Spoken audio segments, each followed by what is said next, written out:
saudaraku, pada saat ini kita mau datang menyembah Tuhan. Kita mau katakan, Yesus, kami cinta Engkau. Engkau layak ditinggikan, Engkau layak diagungkan. Haleluya. Amin.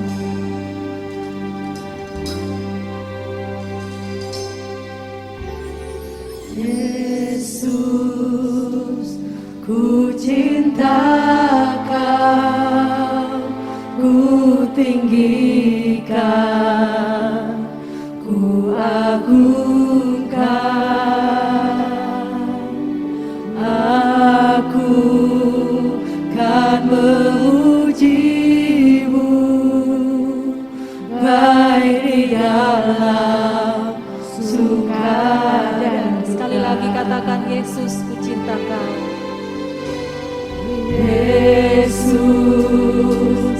ku cinta Kau, ku tinggikan,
Inilah kerinduan kami semua jemaat-Mu Tuhan. Kami mau selalu meninggikan, mengagungkan Engkau karena kami mengasihi-Mu. Engkau yang layak dipuji dan disembah. Kami percaya lewat ibadah kami pada saat ini, Tuhan melawati umat-umat-Mu yang ada di rumah masing-masing. Tuhan memberikan berkat-Mu, kekuatan baru, pemulihan dan perlindungan bagi kami semua. Terima kasih Tuhan, mengurapi hamba-hamba-Mu yang melayani Engkau pada hari ini. Dan kami siap memuji membesarkan nama-Mu hanya di dalam nama Tuhan Yesus Kristus. Haleluya. Amin. Puji Tuhan, saudara yang dikasihi oleh Tuhan, apapun yang terjadi dalam hidup kita, jangan pernah kita merasa sendiri, karena ada Yesus sobat yang setia yang selalu menemani kita. Haleluya.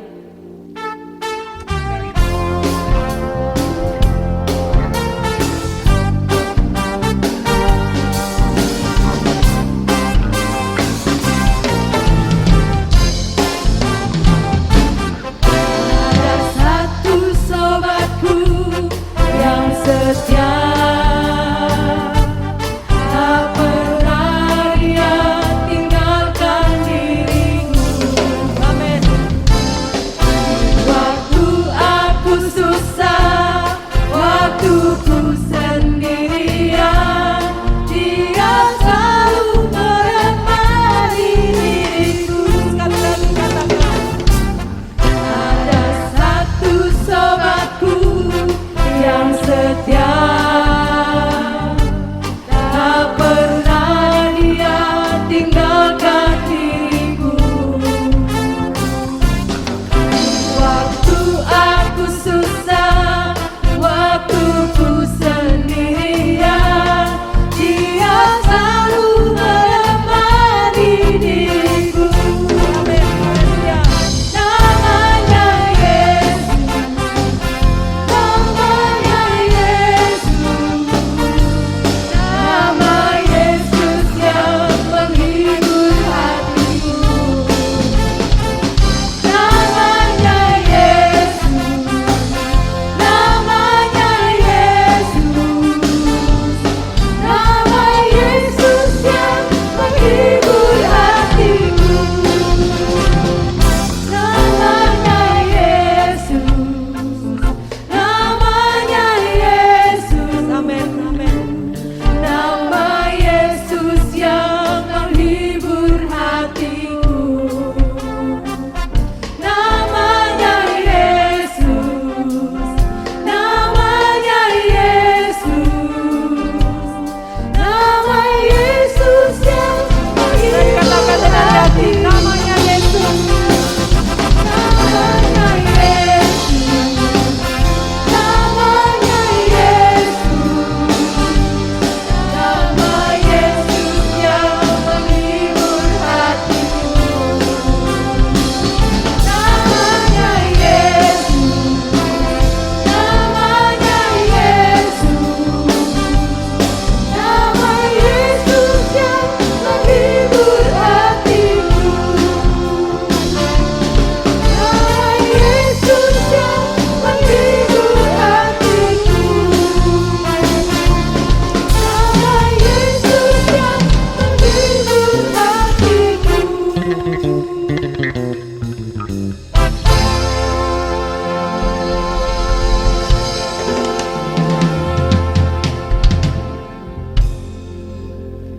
Puji Tuhan saudara, kekuatan kita hanya ada di dalam Tuhan. Kita percaya bukan karena kita melihat. Kita percaya karena banyak janji Tuhan yang sudah digenapi dalam hidup kita. Amin. Haleluya.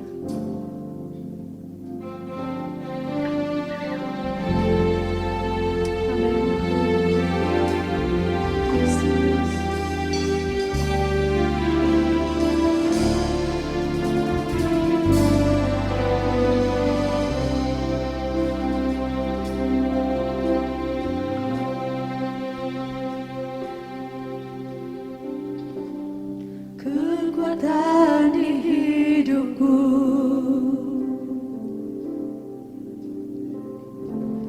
ku dapat di dalam-Mu.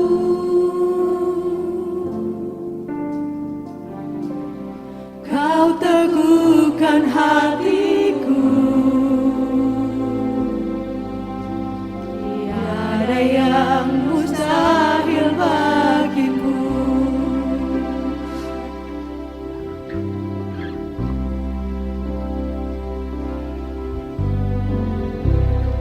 Kekuatan di hidupku,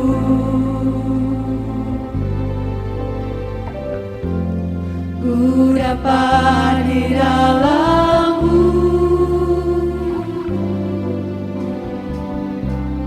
Kau teguhkan hatiku, tiada yang mustahil bagimu. Sebab aku percaya, bukan karena melihat, namun karena firman-Mu yang selalu digenapi di hidupku.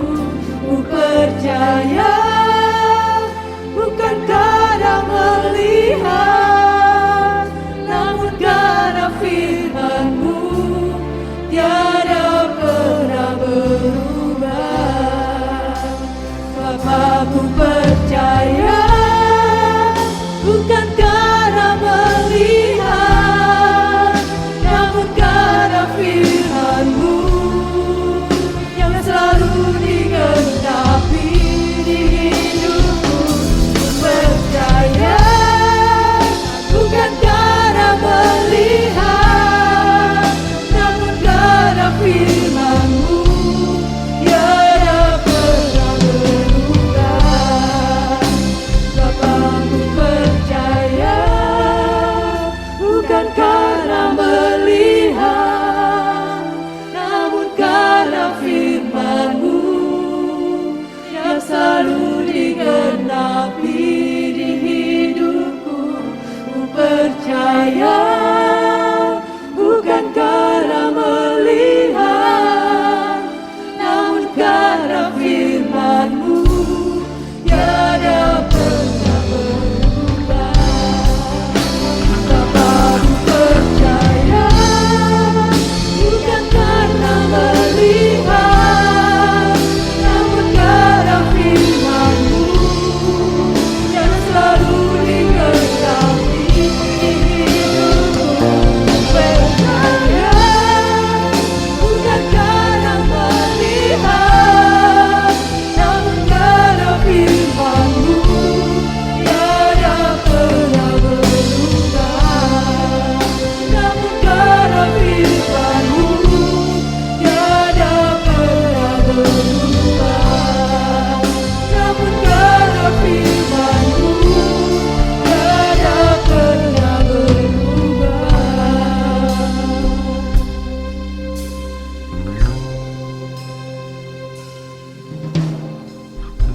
Bapa yang sangat baik, kami mengucap syukur Yesus buat kesempatan yang sangat indah ini ya Bapa. Kami sudah bersorak-sorak dan meninggikan nama-Mu Yesus. Tiba saatnya kami merindukan firman-Mu ya Bapa. Engkau pakai lebih lagi Yesus, Engkau urapi hamba-Mu yang akan menyampaikan firman-Mu ya Bapa.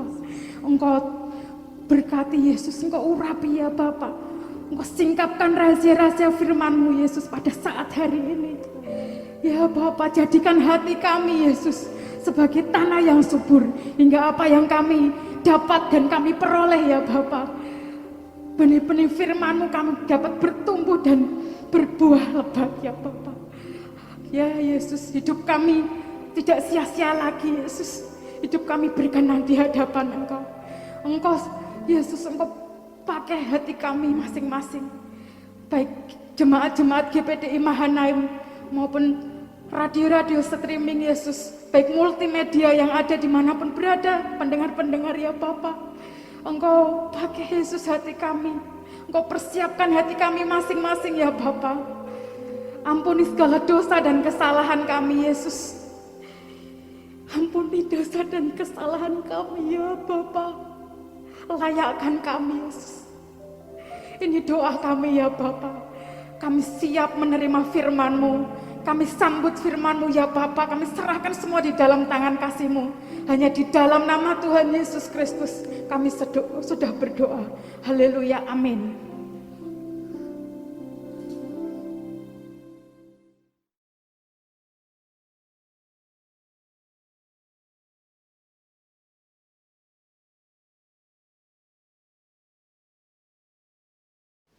Shalom Bapak Ibu, saudara yang dikasih Tuhan.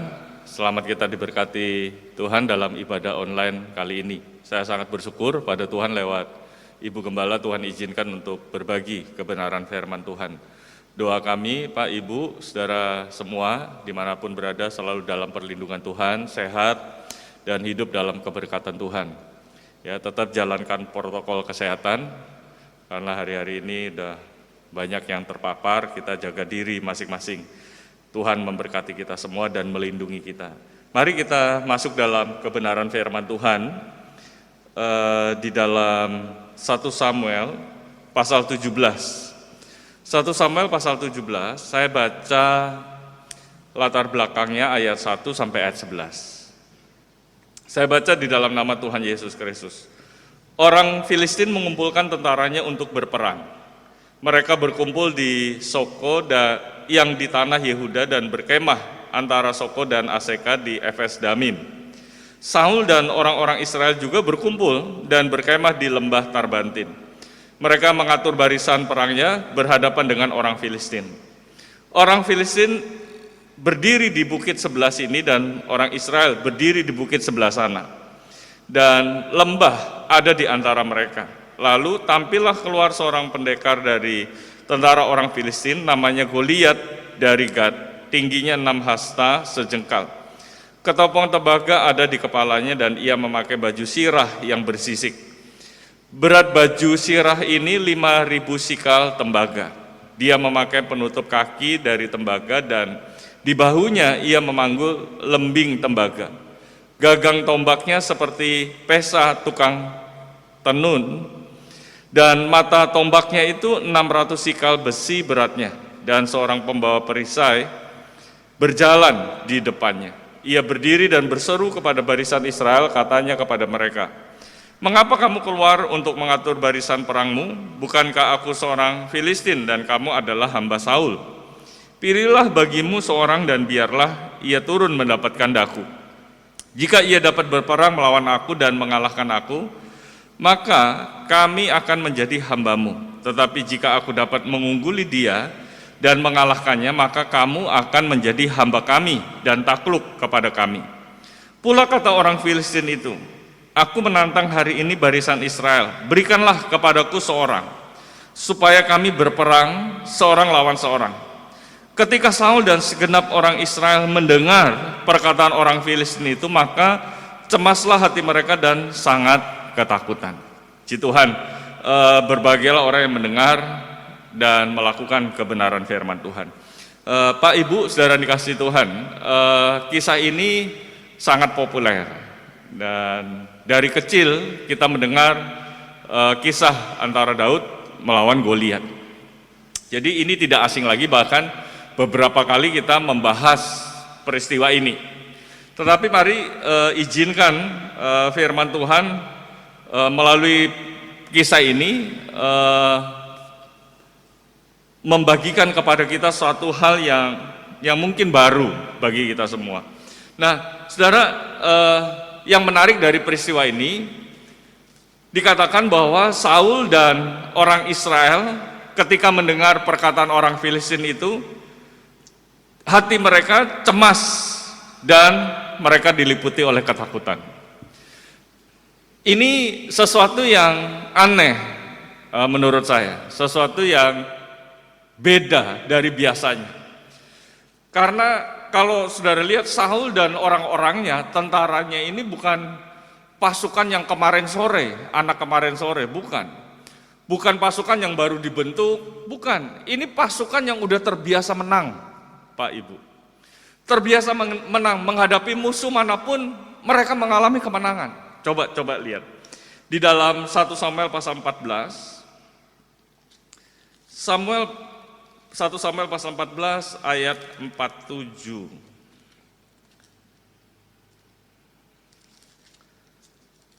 Ayat 47 dan 48.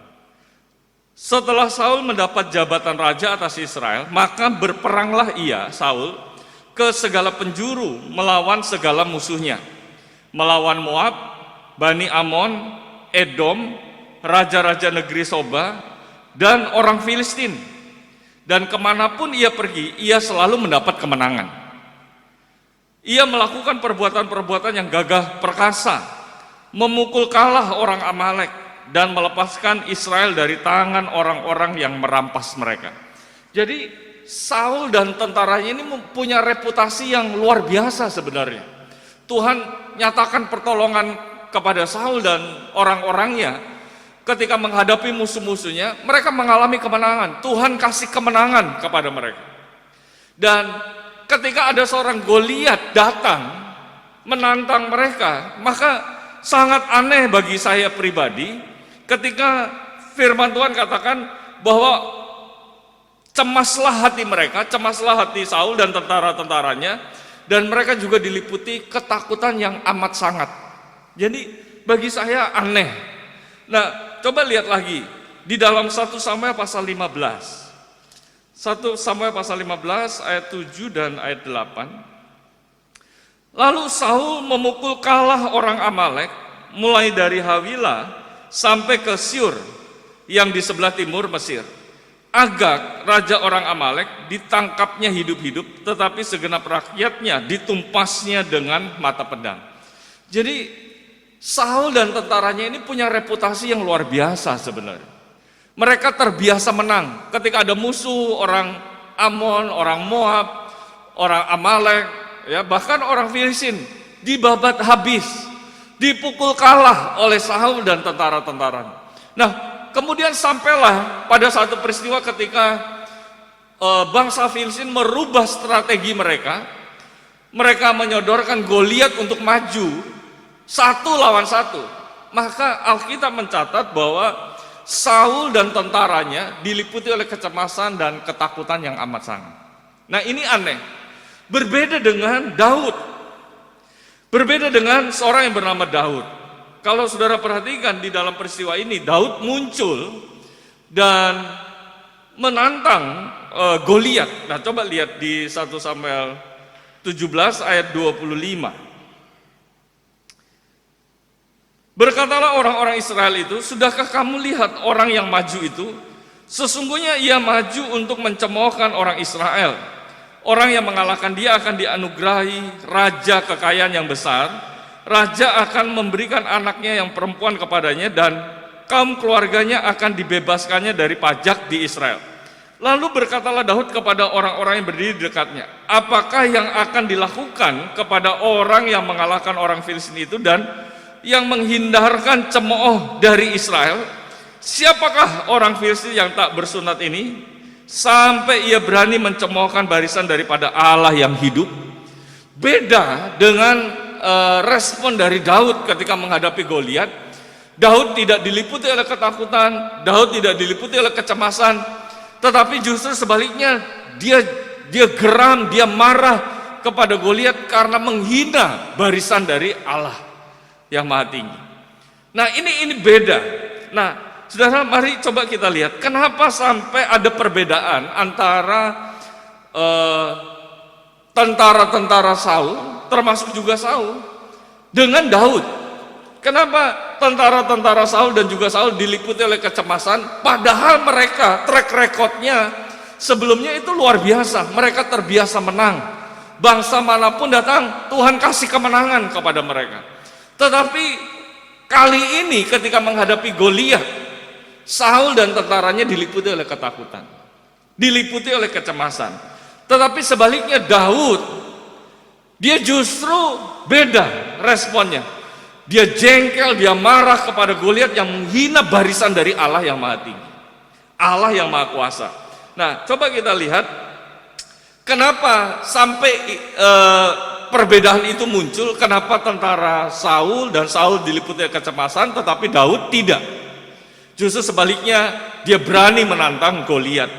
Nah, coba lihat di dalam 1 Samuel 17 ayat 25. Berkatalah orang-orang Israel itu, sudahkah kamu lihat orang yang maju itu? Rupa-rupanya disinilah perbedaannya. Tentara-tentaranya Saul, mereka terlalu memperhatikan orang itu, yang dimaksud di sini adalah Goliat. Tentara-tentaranya Saul terlalu memperhatikan musuhnya, terlalu memperhatikan Goliat yang besar. dan tidak memperhatikan Allah yang besar yang sudah memberikan kemenangan demi kemenangan di masa yang lalu. Beda dengan Daud.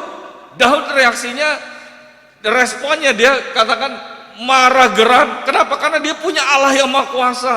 Dia punya Allah yang maha tinggi. Harusnya kita bisa mengalahkan orang itu. Kenapa? Karena kita punya Allah yang besar, kata Daud.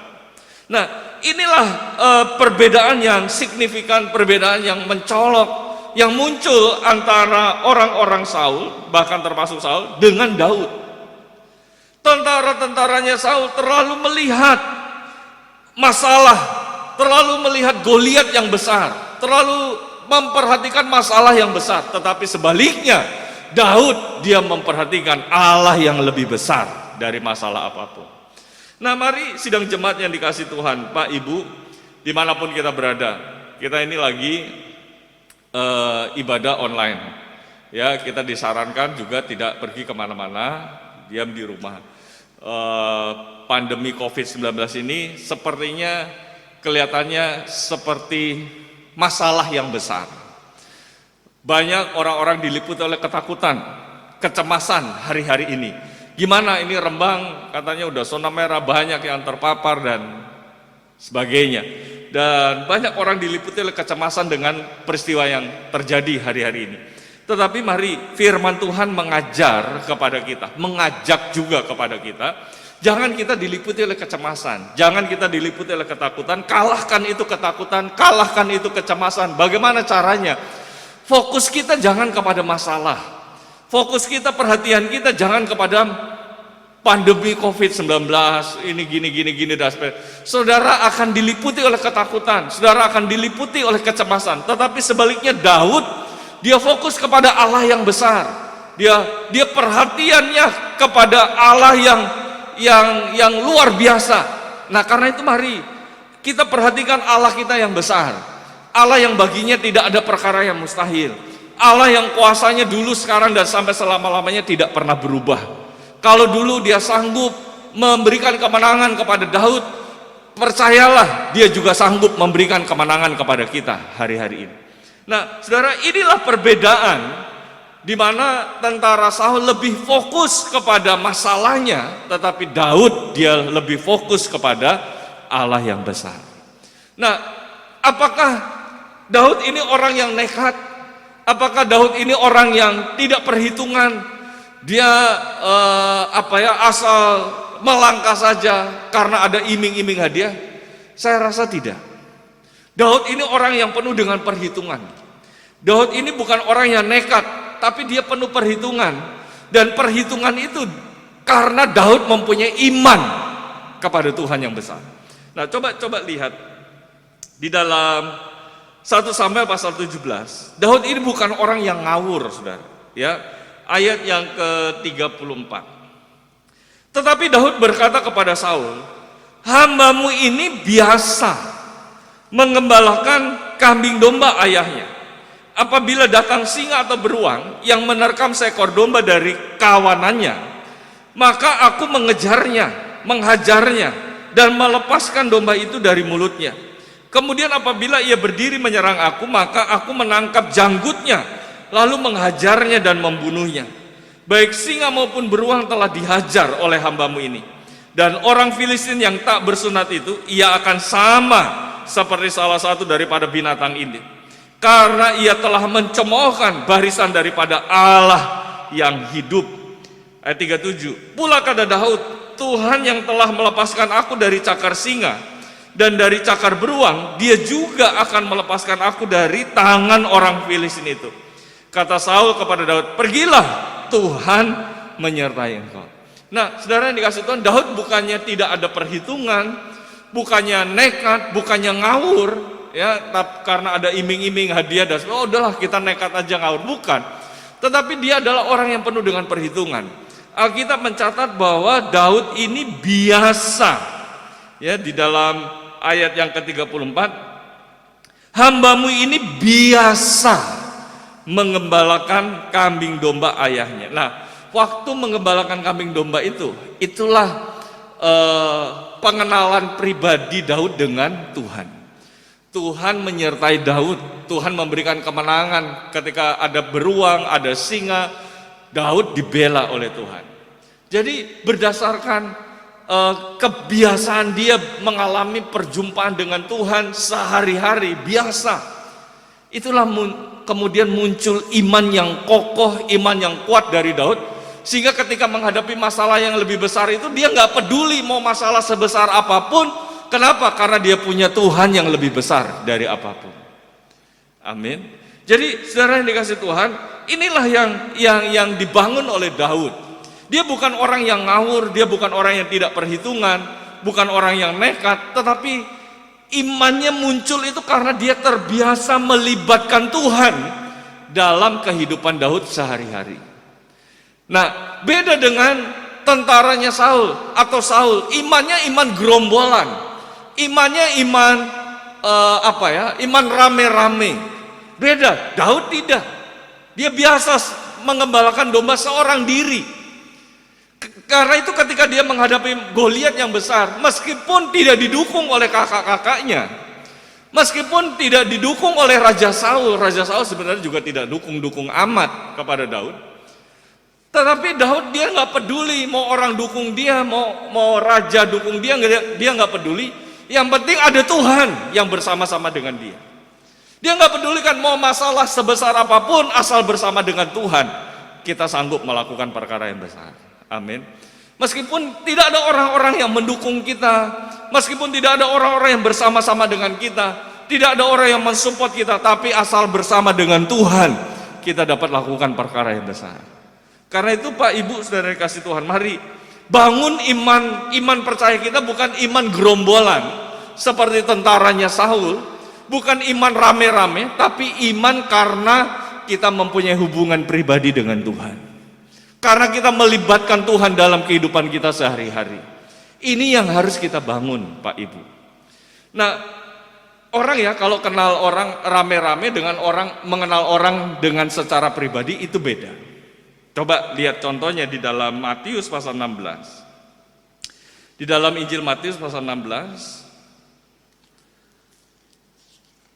ayat 13 sampai 16. Setelah Yesus tiba di Kaisarea Filipi, ia bertanya kepada murid-muridnya, kata orang, siapakah anak manusia itu? Jawab mereka, ya rame-rame. Ada yang mengatakan Yohanes Pembaptis, ada juga yang mengatakan Elia, ada pula yang mengatakan Yeremia atau salah seorang dari para nabi. Lalu Yesus bertanya kepada mereka, tetapi apa katamu, siapakah aku ini? Maka jawab Simon Petrus secara pribadi, engkau adalah Mesias, anak Allah yang hidup. Kata Yesus kepadanya, berbahagialah engkau Simon bin Yunus, sebab bukan manusia yang menyatakan itu kepadamu, melainkan Bapakku yang di sorga. Nah saudara, dari peristiwa ini, berkaca dari peristiwa ini, maka kita tahu bahwa kalau kita mengenal Tuhan secara rame-rame, pasti pengenalan kita akan keliru, tidak tepat. Ketika murid-murid ditanya, siapakah saya? Siapakah Yesus? Mereka jawab, ini Nabi Yeremia, ini Yohanes Pembaptis, ini Elia, atau salah satu dari nabi-nabi yang ada. Pengenalan mereka keliru, salah. Tetapi Petrus dia jawab secara pribadi, engkau adalah Mesias. Ya, kalau kita mengenal Tuhan secara pribadi, kita tidak mungkin salah. Tidak mungkin keliru. Ya, jadi karena itu saudara dikasih Tuhan, mari di hari-hari ini kenalilah Tuhanmu secara pribadi. Jangan kenal Tuhan secara rame-rame. Ibadah, ya bagus sih ibadah, tetapi nggak cukup ketika kita hanya mengandalkan ibadah sama-sama. Iman kita rame-rame, melayani sama-sama, ya bagus, tapi tidak cukup untuk kita mengenal Tuhan secara pribadi.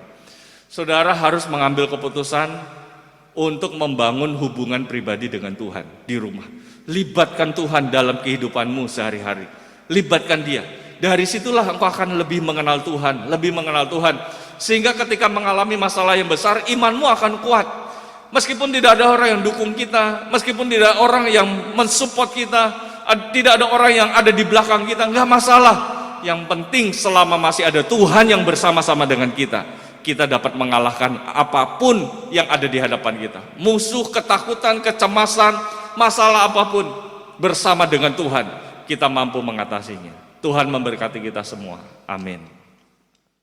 Tuhan Allah Bapa di dalam sorga, Yesus Kristus, kami datang kepadamu ya Tuhan. Kami bersyukur dan berterima kasih kepadamu ya Bapa. Kalau hari-hari ini kami tidak bisa bebas beribadah, berkumpul bersama-sama di rumahmu, namun kami ibadah online ya Tuhan. Tapi itu tidak mengurangi kepada kami Tuhan firman-Mu yang sama-sama kami dengar, Engkau materai di dalam hati dan kehidupan kami ya Bapa, supaya kami boleh kuat di dalam kekuatan kuasa-Mu. Kami berdiri teguh di dalam iman kepadamu sampai kepada hari yang besar di mana Tuhan datang menjemput kepada kami. Oh, seberapa banyak anak-anak-Mu Tuhan yang mengikuti ibadah online ini. Engkau berkati mereka dengan berkat rohani agar mereka selalu bersuka cita sekalipun di musim pandemi ini Tuhan.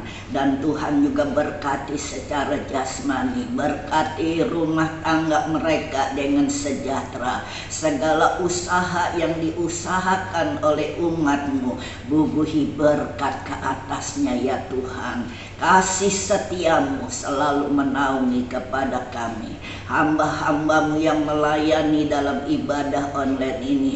Engkau berkati mereka, roh sukacita-Mu melimpah atas hidup mereka, agar mereka tetap setia melayani sampai mereka menerima upah yang Tuhan sudah sediakan di dalam kerajaan sorga. Terima kasih Tuhan. Saat ini Tuhan, Engkau lepaskan perlindungan-Mu, kasih sayang-Mu, damai sejahtera-Mu, sukacita-Mu kepada seluruh jemaat-Mu Tuhan, kepada seluruh anak-anak kami, baik yang di kota Rembang dan sekitarnya, baik yang di luar kota, di luar pulau. Engkau sertai mereka Tuhan. Kasih sayang selalu menaungi mereka. Kami mengucap syukur buat berkat-Mu.